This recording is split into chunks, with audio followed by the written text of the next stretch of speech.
suburban bowling club in Western Sydney might seem like an unlikely venue for a discussion of international war and politics. But for Maha Habib, the US government's declared war on terror is very close to home. Her husband, Mamdouh, was arrested in the early days of the war. He's been detained by America in Guantanamo Bay, Cuba, for over 2 years. Extraordinary world events have thrust her into a very public spotlight. Thank you very much for everybody being here. To be honest, I came to a stage where I thought I was fighting a lonely campaign, but looks like having everybody here, I'm not by myself. I really thank you all for being here.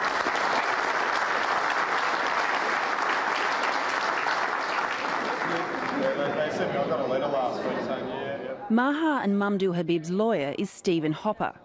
In another sign of the unusual nature of this war, he's never been allowed to meet or speak with his detained client. The information blackout means that mystery surrounds many aspects of Mamdouh Habib's detention, but new information is emerging. A week or so ago, Maha and I travelled to London and then to Manchester to speak to 2 people who had actually been in Guantanamo Bay and who were then released. The 2 men had seen Mamdouh Habib in Guantanamo Bay and provided the first eyewitness account of his physical and mental state.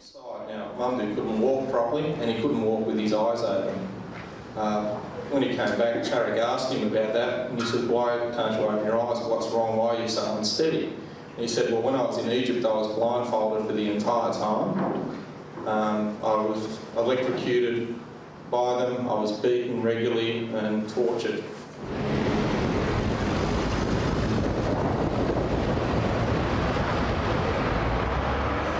The 2 British men were released from Guantanamo Bay without any charge. They're not facing any charges at home either. Despite this, Tarek Dergul wanted his identity disguised for this interview because he's scared of being vilified in the street. To me, he was a nice guy, spoke good words, we could relate to him, spoke about his family constantly.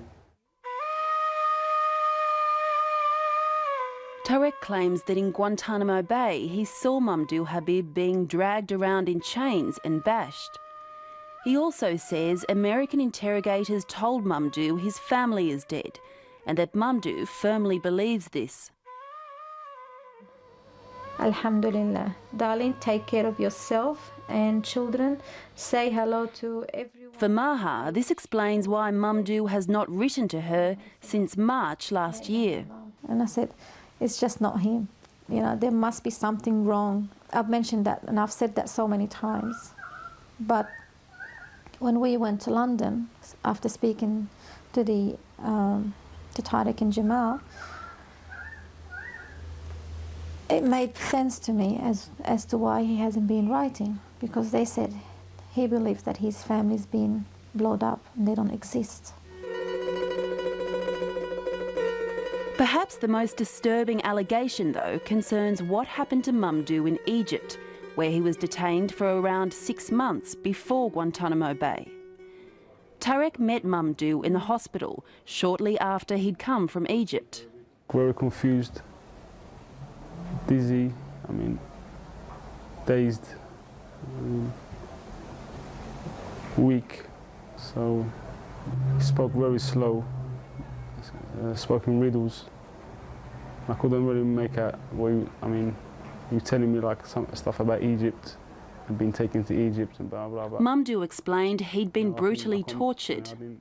He told me that he's been electrocuted, put in water, electrocuted, been stripped, being punched, kicked and punched, used as a punching bag. Something about a dog being put on him as he was naked. Cigars put out on his body. Blindfolded. Allah is with you. God is with you, that means. Some hint of what he'd experienced had already been received in his letters home. I've been blindfolded for 8 months. I never see the sun, but I see you and the kids every minute. I never forget you or forget my children. They took me to Egypt and they say they want to bring you in Egypt and the kids. And I was suffering to not let these people bring you in Egypt. And I hope you are still in Australia. Were being treated with respect in this. It was only after the British men's allegations were made public that the Australian Department of Foreign Affairs revealed Mamdouh had in fact made similar allegations to them 2 years ago.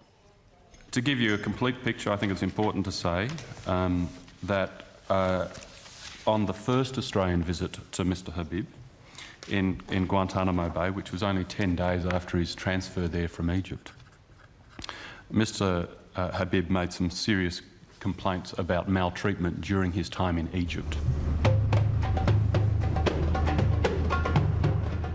To find further evidence about the authenticity of these claims, Dateline travelled to the Gulf state of Qatar. I'm here to see a man who says he has inside knowledge of Mamdouh Habib's time in Egypt. 4503 4503 110. Dr Najib Al Naimi is a lawyer and the former Minister for Justice in the government of Qatar. He has impeccable contacts in the Arab world.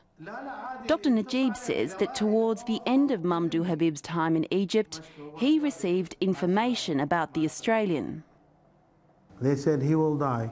Tell me more specifically what you were told from your sources about what happened to Mamdouh Habib in Egypt. Well, he was in fact tortured. He was interrogated in a way which a human cannot stand up. And you know this absolutely? Yes. We were told that they rang the bell that he will die, if somebody have to help him. And again, did your sources tell you what kind of things he was saying in Egypt to his torturers, to his interrogators? My sources did not say exactly what dialogue, but they said that he accepted to sign anything. So he was talking lots? Yes. Whatever you want, I will sign. I'm not involved. I'm not Egyptian. I'm Egyptian by background, but I'm Somalian. But he was really beaten. He was really tortured. Do you think they tried to use different ways of treating him in the beginning, but they ended that they thought he was lying. And that's why they were very tough. There seems little doubt now that Mamdouh Habib was tortured in Egypt. But why was he ever sent there? He was arrested in Pakistan. And despite being born in Egypt, Mamdouh Habib has been an Australian citizen for 2 decades. He travelled on an Australian passport, even getting tourist visas when he went to visit his parents in Egypt in the past. What we believe happened is that he was handed over to the US authorities by the Pakistan government at the request of the US authorities, and the US authorities took him to Egypt. And they took him to Egypt because, firstly, it was convenient because they could have a cover story because he was born in Egypt, so they could just try and, smooth over why he was there. The second reason why they took him to Egypt is because they knew he'd be tortured there, and they wanted to get whatever information Mamdouh might know that would be useful to them out of him. I want to know under whose authority he was transferred to Egypt. To answer this, we need to go to Pakistan, to the beginning of Mamdouh Habib's journey.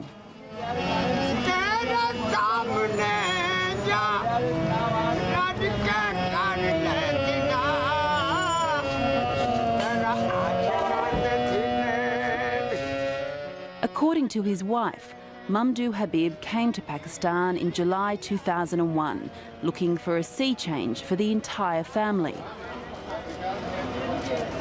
The Habib's life in Sydney had turned sour. They'd been traumatised by the murder of one of their son's young friends. A business deal had gone wrong, and Mamdouh was facing animosity from some members of the Muslim community in Sydney who accused him of being a CIA spy. So was he feeling a bit disenchanted with life in Australia? Yes, what really also encouraged us, you know, we sat down and talked, and we thought if we go out of Australia maybe a couple of years or something, away from all the headache that we had, maybe we applied for different countries to go. We haven't heard any from anybody, but one of those countries was Pakistan, and we got the visa, but we thought it would be more wiser if he goes himself and check, because it was going to cost us a lot of money. According to Maha, he was here on a 3-month visa, checking out potential business opportunities and looking for a school where his children could get an Islamic education. Mamdouh was also suffering from depression. And he was on medication, he was seen, you know, treated for that. And when he left, he was still on medication. When he left for Pakistan? Yes. Were you worried about him? Of course I was worried about him, yeah. He's my life. Him and my kids, they're my life, you know. Halfway through his journey, the attacks of September the 11th occurred in America. Almost overnight, the situation on the ground in Pakistan profoundly changed. The Pakistani President, General Musharraf, threw his support behind America, and a period of unprecedented American and Pakistani cooperation began. Dr. Najib al-Naumi was one of the first lawyers to represent people arrested in what he says were joint Pakistani and FBI operations. They will start arresting people where they are known as, you know, students coming to Pakistan, or religious schools where they are teaching learning as well, or charity workers. These groups start picking up on these people. So how big was the FBI involvement in this? They were totally involved in all the arrests. All the arrests, they were aware of it, they were making database, they were collecting all information. Much of this activity centred on the province of Baluchistan, closest to Afghanistan. In early October, Mamdouh Habib was in the capital, Quetta. It was from here he called his wife. Then he made another phone call and saying that he's on his way back home. He left it on the answer machine, and we never heard from him since.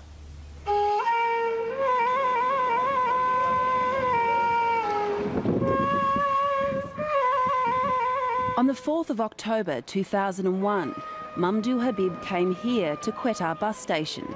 He was on his way home. It was here he met 2 German nationals, Ibrahim Diem and Beckham Ademi. Dateline has seen copies of the interviews these 2 men gave German police when they returned home. They said they met Mamdouh here, and upon discovering they were all trying to get to the city of Karachi to fly out, agreed to travel together. He talked to us because we were Europeans. We found out we had the same way as far as Dubai. We bought a ticket to Karachi. The Australian lent us the money. The 2 German men were fleeing from Afghanistan. While in their police interviews, they both gave frank admissions about their time spent in al-Qaeda training camps, neither of them said they saw Mamdouh Habib in Afghanistan. Under intensive questioning, they did not incriminate him in any terrorist-related activity. What could you tell us about the Australian? First I know he's called Habib. Later I know Mamdouh. He comes from Sydney and has 4 kids. He said he had great problems in Australia and he wanted to immigrate to Pakistan. The trip was about seeing whether it was suitable for the family to come. He said he liked Pakistan. 600 kilometres into the journey, the bus was stopped at the town of Kuzdar. Pakistani police arrested all 3 men. Dateline asked the Pakistani Interior Minister why Mamdouh Habib was arrested. Was he arrested because he was under surveillance, or was he merely caught by chance? We've gone through a long process of investigation as far as these foreigners were concerned. And without any doubt, let me confess and let me share with you that there is certainly a very strong linkage of this gentleman and, as I already mentioned to you, some other people also who were also actively involved with this gentleman in assisting the extremist elements, the terrorist elements at that point in time. But despite the assertion of terrorist links, later in the interview, the minister suggests that Habib was arrested merely for being in the restricted province of Baluchistan without the correct visa documents. If you are not allowed to go to Balochistan, if you haven't applied for a visa for Balochistan and you're found to be in Balochistan, obviously you become a suspect. There is no denying that fact. So foreigners in Baluchistan in 2001 were automatically considered suspects? Yes, certainly, yes. Could it be possible that someone was there who wasn't involved in Al-Qaeda or terrorism? If a person is not involved in any of these activities, why should he or she be in such a sensitive area, in such a sensitive place? There has to be a strong suspicion regarding anyone's involvement in that respective region. Suspicion, but not necessarily evidence. It always starts with suspicion. Suspicion eventually leads you to a certain amount of evidence, and we have evidence to that effect. However, there are some who cast doubt on the veracity of Pakistani intelligence. يعني أنا أقول أن السلطات الباكستانية تبيع الوهم للأمريكان. Yasser al-Siri is an Egyptian Islamist wanted by the Egyptian government. He's exiled in London, where he heads the Islamic Observation Centre. He says that Pakistan often exaggerates the importance of people they arrest in order to win favour with America. He's investigated the case of Mamdouh Habib and believes this is what's happened to him. في حقيقة الأمر أنا أعرف أن الناس حسب ما نعلم عنه أو معلومات متوفرة أنه رجل كان يعمل في مجال التجارة أو بيزنس مان أو ما إلى ذلك أو يقوم بأعمال تجارة يكون اسمه معروفا أنه لا عضو ولا قيادي في القاعدة وبالتالي فقط هو تضخيم لحالته وقد يكون إنسان مسلم عادي وقع حظه أو قدره أنه وقع في مصيدة الباكستانيين.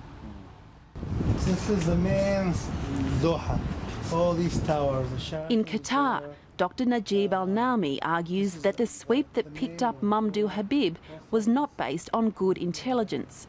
But how could an intelligence service like the Pakistanis and the FBI make such big mistakes? No, they know what their IDs.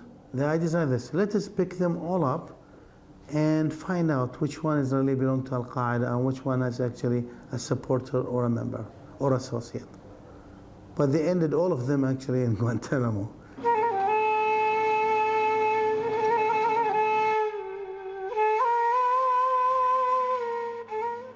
After his arrest, Mamdouh Habib was taken briefly to a prison in Quetta. Then he was moved here to Islamabad. Pakistani authorities did not tell the Australian High Commission that they detained an Australian citizen. But someone did tell the Australian Federal Police and the Australian Security Intelligence Organisation ASIO because they turned up in Islamabad and visited Mamdouh Habib in prison 3 times. Mamdouh Habib's lawyer wants to know how Australian intelligence got involved and what they knew about Habib's detention in Islamabad. Now, if they've seen him in the prison in Pakistan, what are they up to? They would have heard Mamdouh's story and they would have been in contact with other intelligence agencies on the ground there, such as the CIA. And then they would have reported back to their political masters in Canberra. So there seems to be a chain that leads all the way back to Canberra. And we'd like to know what the Prime Minister knew, what the Attorney General knew and what the Foreign Minister knew about this. The Australian government has told Dateline that their officials found no evidence that Habib had been mistreated. The 2 German men arrested with Mamdouh Habib were released into German custody after several weeks and flown home. Dateline understands they were interrogated by the FBI before they left. Mamdouh Habib, however, remained. Well, what the German government did was quite simple. They just put a bit of pressure on the Pakistanis and said, you know, we're not going to tolerate you holding our citizens, and we're not going to let the US interfere with our citizens. We want them back. It's as simple as that.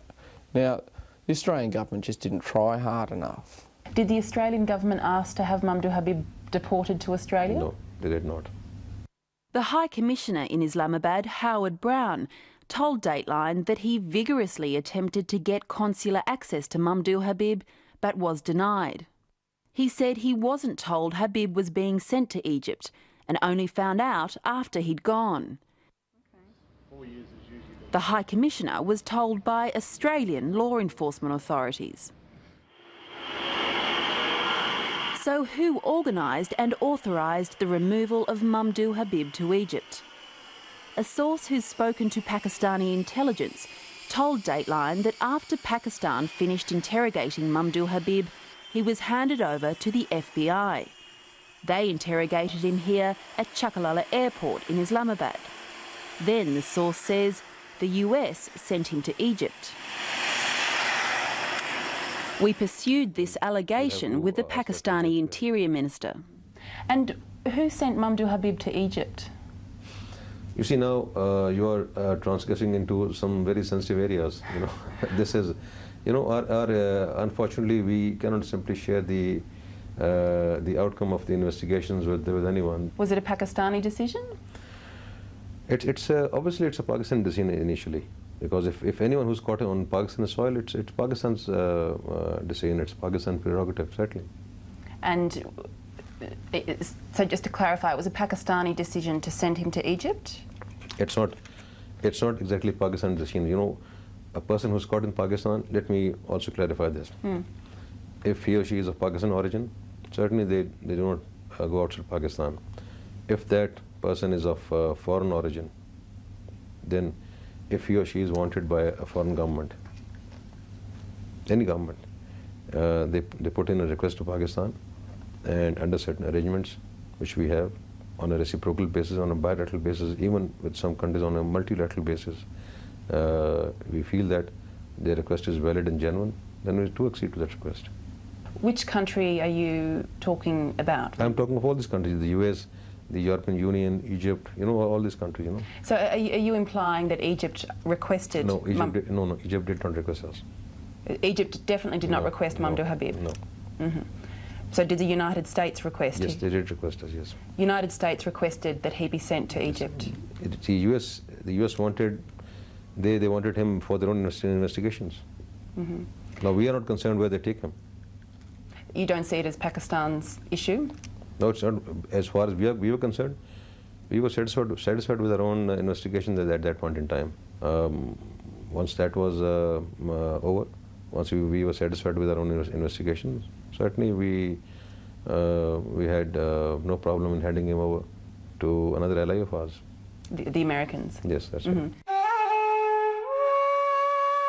It's clear, therefore, that at the time Mamdouh Habib was sent to Egypt, he was in American custody. It's also clear that Egypt did not request his extradition. So why did the Americans send him? Egypt has a long history of use of torture on persons in detention, and we believe that Mamdouh was sent there for the express purpose of interrogating him under torture. Steve Watt is with the Centre for Constitutional Rights in New York.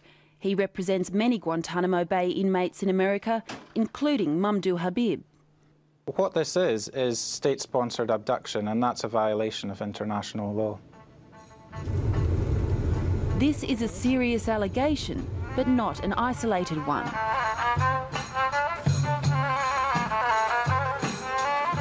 Although there's been little discussion in the West, the Arab world is on fire with talk of an American policy called rendition, essentially farming out detention and interrogation.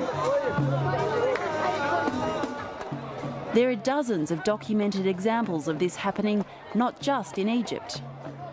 We represent Maher Arar, a Canadian of Syrian descent who was rendered by US authorities to Syria, a country with which he had no connection for 17 years. He's a dual Canadian-Syrian citizen, but had left there when he was very young with the rest of his family. He was sent back to Syria, and he was interrogated under torture. And the ambassador to Washington, the Syrian ambassador to Washington, in an interview said that they took Maher as a favour to the United States government, and that they shared all the information they gleaned from Maher, including information under torture, with the United States, and that they were communicating with the United States throughout his detention, a detention which lasted 1 year.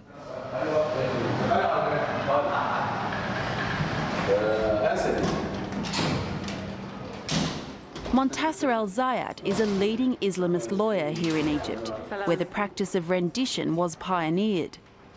While he says he knows of one case in the last few years where Americans were actually present during the interrogation, the normal practice is for the locals to do the job for them.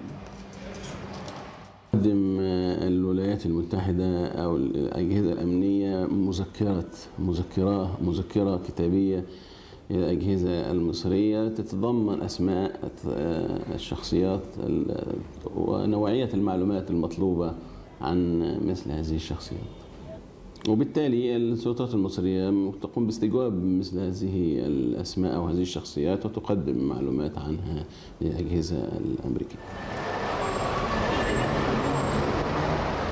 It's alleged there are also thousands of cases where suspects are picked up and interrogated purely to provide intelligence for the Americans. Syria, Morocco, Egypt, Pakistan, Jordan, Saudi Arabia, Emirat, Qatar, Philippines, Thailand, they are detained because they were requested by the American. They are even interrogated on behalf of the American, with some people sitting on the back side and getting the information, the questionnaires, because the American have a database from Guantanamo. The policy of rendition started well before September the 11th. But since then, it's become much more widespread as America's need for intelligence has increased. بعد أحداث 11 سبتمبر زادت يعني أو أجبرت هذه الأنظمة على التعاون التام، فقط ليس تبادل وإنما التعاون التام جبرا وسواء بالرضا أو بالجبر، فإنه يتم التعاون والتنسيق. ليس قلت مصر، المغرب، الأردن، اليمن، الأردن أيضا من الدول التي يعني تتعاون بشدة وهناك قمع في سجونها لصالح الأمريكان. أيضا في المغرب سلم حوالي 23 شخص ولكن وضعوا في معتقل سري تمار السري في المغرب ولا أحد يعلم عنهم شيء، وإنما سربت المعلومات عبر معتقلين آخرين كانوا في هذا السجن. Here in Egypt, torture in prisons is endemic, as seen in these pictures painted by torture victims themselves. It's no accident that the countries used for rendition by the US have such a reputation. According to Tarek Dergoul, a former inmate of Guantanamo Bay, US interrogators used rendition as a direct threat. Talk to us or be tortured overseas. I was first of all in Bagram. I was beat up by an interrogator and told that that he would kill me, and told that I'll be sent either to Morocco or Egypt. That was my first time I had been threatened, being sent to Morocco or Egypt. The next time was in Cuba, and then again by an interrogator threatened to be sent to Morocco or Egypt. Dateline approached the CIA, the FBI, the Department of Homeland Security, the National Security Council, CENTCOM, the State Department and the Department of Defence to talk about rendition and Mamdouh Habib. They all refused to comment. However, in the hearings of the 9/11 Commission a few months ago, a former State Department intelligence official said renditions were a key counter-terrorism strategy. We will first discuss the CIA's support with renditions. In other words, if a terrorist suspect is outside of the United States, the CIA helps to catch and send him to the United States or a third country. The CIA itself was active in these... Ex-CIA Director George Tenet was even happy to acknowledge that 70 people were rendered prior to September the 11th. At our disposal. There were, I've testified there were over 70 renditions. It's a policy. I mean, former director of the CIA, again, George Tenet, testified to that fact. He said it's a policy of the United States. They use it and they've used it effectively, and they're proud of what it achieves. And while we were collecting, we continued proud of the intelligence, but not necessarily the methods used to extract it. The official position of the United States is that it does not condone or use torture. We do not condone torture. I have never ordered torture. I will never order torture. The values of this country are such that torture is not a part of our soul and our being. But in the Arab world and among lawyers representing Guantanamo Bay inmates, this is not accepted. In fact, they regard rendition as the deliberate outsourcing of torture to give the US some deniability. Particularly so when the United States has signed up to the Convention Against Torture and said that it would never do this kind of action. Also in light of the fact that there is an act of Congress which makes it United States policy that it will not send persons to countries where there's a substantial likelihood that they'll be subjected to torture. So that makes it all the worse that they are actually doing this entirely outside the law and in flagrant violation of their international and domestic obligations. After around 6 months in Egypt, Mamdouh Habib turned up here at Bagram, the US base in Afghanistan. This was the first time that the United States publicly admitted he was in their custody. Bagram Air Force Base is under the complete jurisdiction and control of the United States military. So it's them that would have had to authorise the plane that touched down, and from the information that we have, Mamdouh was taken to Egypt by the Americans and he was flown out of there by the Americans. By May 2002, he was sent to Guantanamo Bay, Cuba.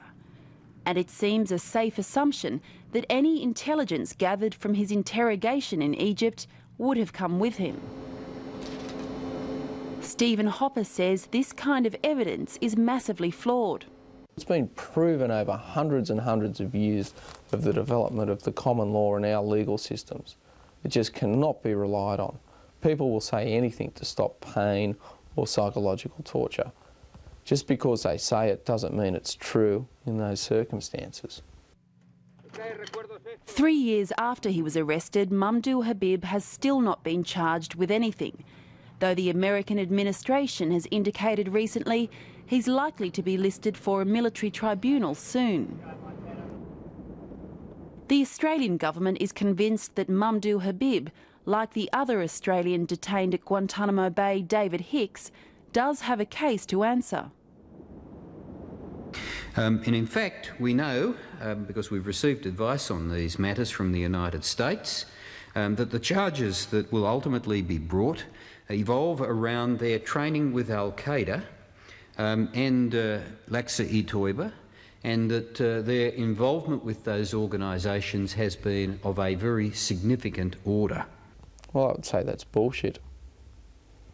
Mamdouh Habib wasn't training with Laqsa-e-Toiba, and it's very funny that this allegation wasn't raised until Laqsa-e-Toiba was prescribed in November last year. Now, come on, the Australian government's got to put up, or they've got to shut up. What is the evidence? What is the evidence that a 47-year-old overweight man trained?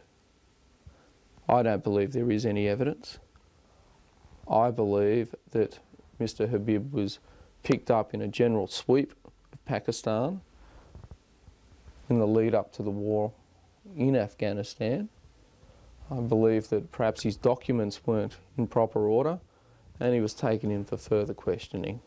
At this stage, either Australian intelligence officials or the CIA got involved and life went downhill dramatically for Mr Habib at that stage. Just how far downhill is probably best judged by his deteriorating mental health. Psychiatrists who deal with torture victims say treatment is essential. According to recent reports to the Australian Parliament, Mamdouh Habib is still spending periods in solitary confinement. He's also at times refusing to take his medication for depression. Mr Habib has not been communicative, and he only provides feedback on his welfare in response to direct questions. He does not always answer them. He can be belligerent in discussion with our Consul General, but for the most part is simply reluctant to communicate. In May this year, US authorities conducted an evaluation of his physical and mental condition and said follow-up care was not needed. However, based on conversations with other recently released inmates, his American lawyer is concerned. Extremely concerned. They were actually housed in cages beside Mamdouh Habib for a number of months, and just 2 weeks prior to their departure from Guantanamo in March, they said that Mamdouh couldn't even recognise them. They also said that he looked physically unwell. They said he'd fallen down in his cage at one point, he'd been mistreated by the guards, and he told a whole litany of horrors that he had been subjected to during interrogation. So he's in a very bad way physically and mentally. Is he willing to listen to three-and-a-half-year-old? Maha Habib is continuing her own campaign to have her husband released. Today she's waiting outside a TV station in Sydney. The Prime Minister is inside and she wants to hand him a letter on the way out. You won't be stopping the car. The car will just keep going past you, okay? You've got to understand it's the Prime Minister of Australia. He'll travel out of the studio and keep going, okay? I'll definitely hand him the letter. What's so special about Prime Minister? Well, I'm here for my husband's right, for my family. Okay, I can appreciate that.